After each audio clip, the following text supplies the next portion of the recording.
বাবা আমাকে ঘর থেকে বের করে দিয়েছে, আমি কোথায় যাব? তুমি আমাকে নিয়ে চলো, আমি তোমাদের বাড়িতে সবাইকে রাজি করাবো। এইটা তোমাদের বাড়ি? দাঁড়াও, কে তুমি? তার আগে বলো তুমি কে? আমি ওর বউ। এই কি হলো কি হলো কি হলো? ধরো ধরো ধরো ধরো। আসলে আমি প্রেগনেন্ট তো, তাই মাথাটা একটু ঘুরে গেছিল। আরে তোমার স্বামী কোথায় গো? একটা ছেলে আমার সাথে প্রতারণা করে চলে গেছে। তা তুমি ওই ছেলেটার নামে পুলিশে কেস করছো না কেন? থাক না রাধা, তুমি অত চাপ নিচ্ছ কেন? ওর যখন কোনো সমস্যা হচ্ছে না।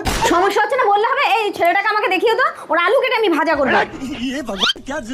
ঋতিকা প্লিজ আমার বউকে কিছু বলো না। নমাজ পর। তুই তো নমাজ ধরে ছেলেটার নাম বললি না, কিন্তু বাচ্চা যখন হবে মুখ দেখে ধরে নেবো আমি কার ছেলে। এই ওর ব্যথা হচ্ছে, তুমি বাইরে যা। প্লিজ ভগবান, বাচ্চা যেন আমার মতো দেখতে না হয়। কি হয়েছে কি হয়েছে? ছেলে হয়েছে, মুখটা দেখো।